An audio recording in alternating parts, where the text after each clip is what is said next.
For the final part of the paper, let's look at the last few questions. This one tells us that this is a swimming pool, okay? A swimming pool with a paddling section and a racing section. And the first one says, first question, write down the length of the side marked X. There's X, okay? Look at that. 14 meters that way. And if we go to the racing track, we've got 6 meters there. And we don't know what that is. So 14 minus 6 is going to give me the 8. 8 meters.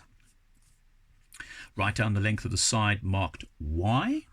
Again, let's look at the full length, 16 meters. We have 10 there. How many more to get us to 16? 10 plus 6. Now, work out the perimeter of the whole swimming pool. You fill in all the details, check to see that there's measurements all the way around at every single one of the sides. Let's say we start there and we walk around in that direction, adding up as we go along. You can use your calculator or just do it in your head, and you get an answer of 60 meters. So the perimeter, the outside measurements walking around the pool, is 60 meters. Now, let's read this one carefully. How many times greater is the area of the racing section, okay, the racing section, than the area of the paddling section? Let's work out the area of the paddling section. How do we work out area? Okay, 8 times 6 is 48 meters squared. Okay. 16 multiplied by 6 is going to give me 96 meters squared. So if you work out with your calculator, you could have just said 96 divided by that, and you would have realized that it is twice the size. How many times greater is the area of the racing section than the area of the paddling section? All right. So it was 16 times 6, which gave you 96. The 8 times 6 is the 48, so it's twice the size. Look at that, though. It doesn't look like it, does it? But what does that tell us? Very important. Don't be baffled. It's not to scale. Now the last section. The last section of this paper.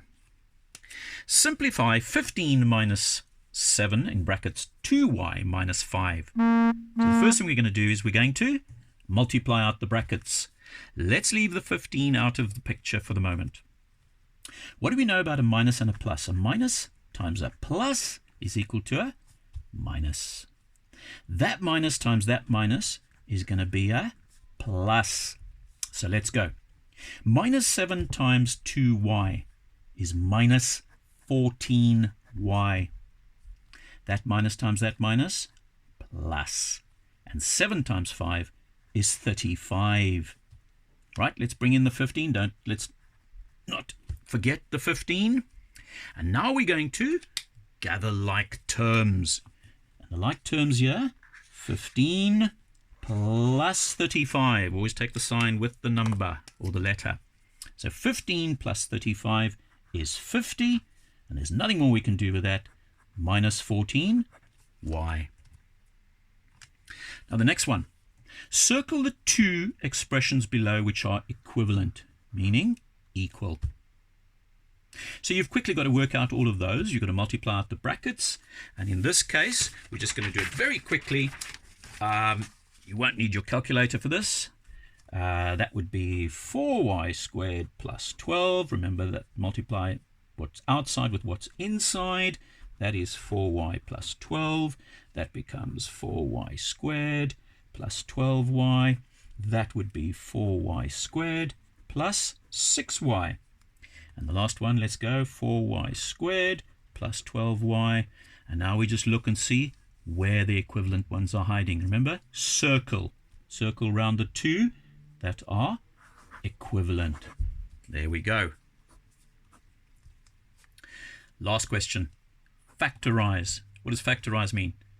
It means we're putting it back into brackets.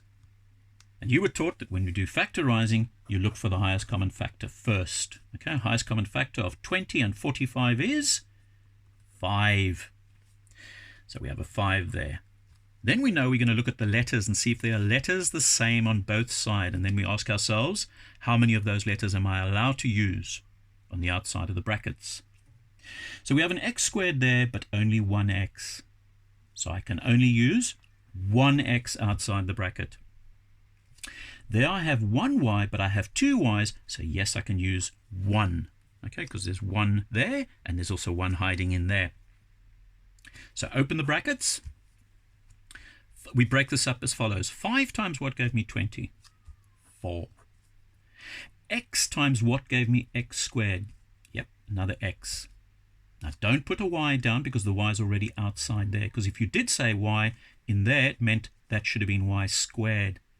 Okay, so plus 5 times what gave me 45? It is 9. Now I've got an x out there, and I've only got one x there. So no x, please. However, I've got a y there and a y squared there, so there will be another y in there, because that y times that y would have given me that y squared. Okay, so that is my final answer, and that concluded the test.